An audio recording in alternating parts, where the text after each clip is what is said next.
तो हम पॉलिटी के पिछले 30 साल के जितने भी पेपर हुए हैं उसका पीवाईक्यूज़ हम देख रहे हैं। PYQ series polity Indian constitution के हम देख रहे हैं। उसका आज सेकंड वीडियो है। इसके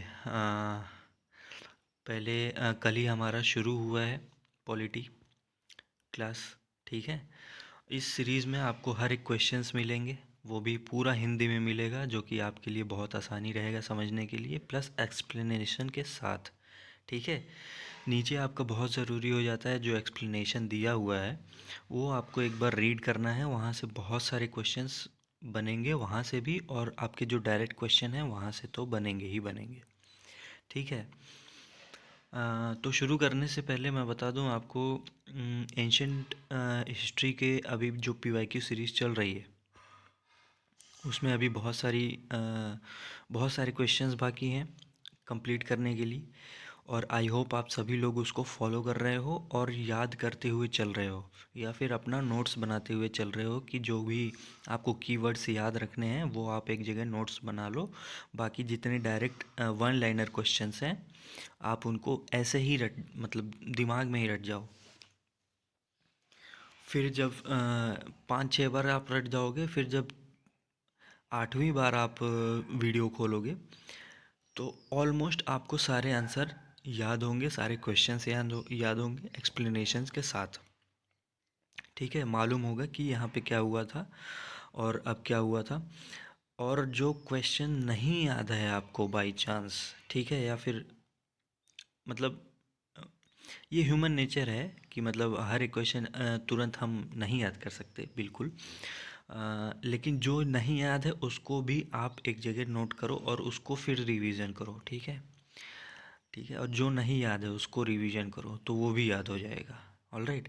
तो ऐसे करके आप अपना तैयारी करो। और अभी हमारे पास दुनिया भर का टाइम है। ठीक है। तो आप एकदम जुट जाओ। और वीडियो अगर पसंद आ रही हो तो ज़रूर लाइक करो और शेयर करो ज़्यादा से ज़्यादा अपने फैमिलीज़, अपने भाइयों बहनों में। ठीक है, जो भी प्रिपरेशन कर रहे हैं। और सब्सक्राइब करो ताकि आपको नोटिफिकेशन जाती रहे। पिछले 30 साल के जितने भी पेपर हुए हैं, जितने भी सब्जेक्ट के, उस सब के नोटिफिकेशन आपको मिलता रहे टाइमली। ठीक है। तो शुरू करते हैं 15th क्वेश्चन से आज का, पॉलिटी सेक्शन का। निम्नलिखित में से किस एक अधिनियम के अंतर्गत अंग्रेजों ने भारत में पहली बार सांप्रदायिक निर्वाचन मंडल प्रणाली का आरंभ किया था? तो ऑप्शन नंबर कौन सा हो जाएगा? ए सही हो जाएगा, भारत सरकार अधिनियम 1909 में। ठीक है। 1909 में भारत सरकार अधिनियम के द्वारा पार्लियामेंट सुधार में भारत में सर्वप्रथम सांप्रदायिक निर्वाचन मंडल प्रणाली प्रारंभ की गई थी। ठीक है।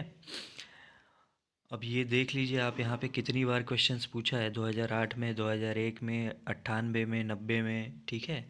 ये क्वेश्चंस बहुत सारे इंपॉर्टेंट हैं। ठीक है। खास करके पॉलिटी के सारे क्वेश्चंस सब इंपॉर्टेंट हो जाते हैं क्योंकि वेटेज उसका ज़्यादा है पॉलिटी का।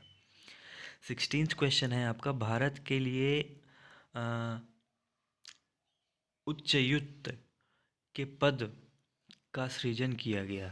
कब किया गया? बी ऑप्शन हो जाएगा सही, 1919 के अधिनियम के अंतर्गत। ठीक है। अब ये भी क्वेश्चन देखो कितनी बार पूछा गया है। ठीक है। 1919 के अधिनियम द्वारा लंदन में भारत के उच्चायुक्त के कार्यालय का सृजन किया गया और अब तक भारत सचिव द्वारा किए जा रहे कार्यों को उच्चायुक्त को स्थानांतरित कर दिया गया। ठीक है। इस अधिनियम के निम्नलिखित प्रावधान कुछ इस तरह हैं। पहला है, इसने प्रांतों में द्वैध शासन की व्यवस्था प्रारंभ की। इस अधिनियम द्वारा भारतीय विधान परिषद के स्थान पर द्विसदनीय व्यवस्था, राज्य परिषद और विधानसभा का गठन किया गया। ठीक है। वॉइस राय की कार्यकारी परिषद के 6 सदस्यों में से कमांडर इन चीफ को छोड़कर 3 सदस्यों को का भारत होना आवश्यक है, भारतीय होना आवश्यक है। 6 सदस्यों में से 3 सदस्य भारतीय मस्ट हो जाते हैं, आवश्यक हो जाते हैं। चौथा आपका रह जाएगा, इसने सांप्रदायिक आधार पर सिखों, भारतीय ईसाइयों, आंग्ल भारतीयों और यूरोपियों के लिए भी पृथक निर्वाचन के सिद्धांत को विस्तारित कर दिया। ठीक है। इस कानून ने संपत्ति कर या शिक्षा के आधार पर सीमित संख्या में लोगों को मताधिकार प्रदान किया। ठीक है, यहाँ से देखो 8 पॉइंट है, 8 पॉइंट्स आपके हैं। ठीक है, इसीलिए मैं बोलता हूँ एक्सप्लेनेशन बहुत इंपॉर्टेंट हो जाते हैं। छठवां है, इसके तहत 1926 में सिविल सेवकों की भर्ती के लिए केंद्रीय लोक सेवा आयोग का गठन किया गया। इसने पहली बार केंद्रीय बजट के राज्यों के बजट से अलग कर दिया है। ठीक है, और 8वां पॉइंट है, लास्ट है, इसके अंतर्गत 1927 में साइमन आयोग का गठन किया गया। वह आयोग 1928 में भारत आया था।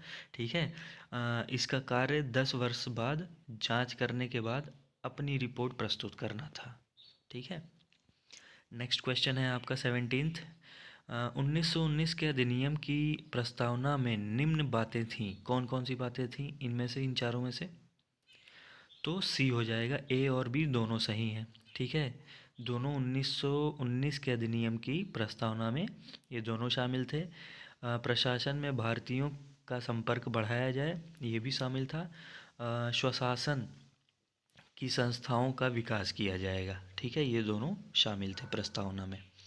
तो 1919 के अधिनियम के मुख्य उद्देश्य प्रशासन में भारतीयों को संपर्क बढ़ाना तथा स्वशासन की संस्थाओं का विकास करना, अर्थात उत्तरदायी सरकार की स्थापना करना था। प्रशासन में भारतीयों के संपर्क के अंतर्गत वाइसराय की कार्यकारी परिषद के 6 सदस्यों में से कमांडर इन चीफ को छोड़कर 3 सदस्यों को भारतीय होना आवश्यक था।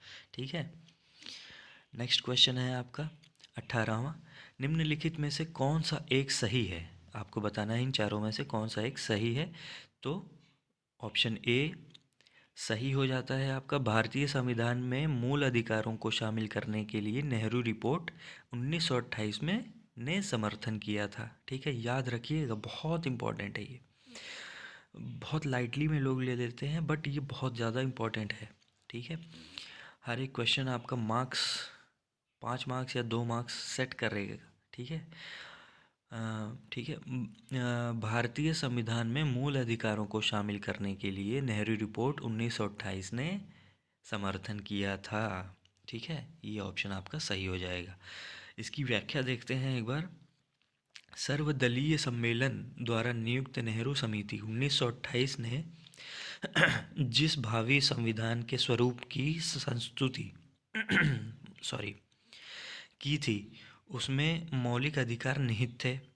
सन 1946 में कैबिनेट मिशन में इस बात को स्वीकार किया कि भारत के संविधान के में मौलिक में मौलिक अधिकारों की लिखित गारंटी देना आवश्यक है।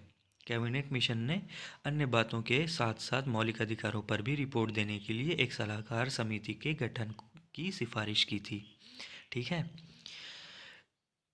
19th क्वेश्चन है, निम्नलिखित में से कौन सा एक भारत शासन अधिनियम 1935 में स्वीकार किया हुआ महत्वपूर्ण और स्थायी अव्यय नहीं है? ठीक है, तो ए सही हो जाएगा आपका। देश के लिए लिखित संविधान। ठीक है, देश के लिए लिखित संविधान महत्वपूर्ण और 1935 में स्वीकार किया गया। ठीक है, यह अधिनियम के द्वारा। देखते हैं इसका एक्सप्लेनेशन। देश को एक लिखित संविधान देने का विचार सर्वप्रथम क्रिप्स मिशन में किया गया था। ठीक है, ये क्वेश्चन हो गया। ठीक है, एक सेंटेंस से एक क्वेश्चन बन जा रहा है।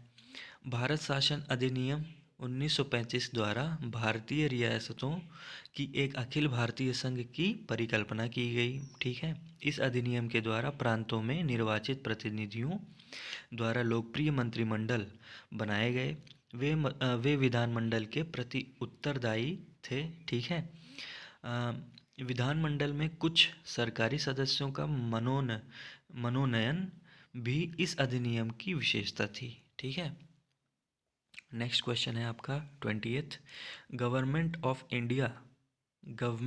इंडिया एक्ट 1935 को किसने दास्ता का एक नया अधिकार पत्र कहा था? ठीक है, किसने दास्ता का एक नया अधिकार पत्र कहा था? तो ऑप्शन नंबर बी हो जाएगा, जवाहरलाल नेहरू। ठीक है, कीवर्ड याद रख लीजिए, दास्ता का एक नया अधिकार पत्र। ठीक है, या फिर दास्ता, सिर्फ इतना याद रखिए, दास्ता पत्र। ठीक है। दास्ता पत्र जहाँ भी दिखे समझ जाइए जवाहरलाल नेहरू वहाँ शामिल होंगे। ठीक है। व्याख्या है, पंडित जवाहरलाल नेहरू ने इसे दास्ता का नया अधिकार पत्र और अनैच्छिक, अप्रजातांत्रिक और अराष्ट्रवादी संविधान की संज्ञा दी। जिन्ना ने इसे पूर्णतः सड़ा हुआ, मूल रूप से बुरा और बिल्कुल अस्वीकृत बतलाया। ठीक है। क्रिप्स मिशन को उत्तर तिथीय चेक की संज्ञा गांधी जी ने दी थी। ठीक है। 21वां क्वेश्चन है, ब्रिटिश संसद ने भारतीय स्वतंत्रता अधिनियम कब पारित किया था? बहुत इंपॉर्टेंट क्वेश्चन हो जाता है। 2012, 2013 में पूछा है। फूड एंड सैनिटरी इंस्पेक्टर के लिए भी पूछा था। ठीक है। ऑप्शन नंबर आपका सी सही हो जाएगा। जुलाई 1947 में। ठीक है। भारतीय स्वतंत्रता विधेयक 4 जुलाई 1947 को ब्रिटिश संसद में प्रस्तुत किया गया, जिसे 18 जुलाई 1947 को पारित कर दिया गया और सम्राट के हस्ताक्षर के पश्चात उसी दिन से यह अधिनियम प्रवर्तन में भी आ गया था। ठीक है।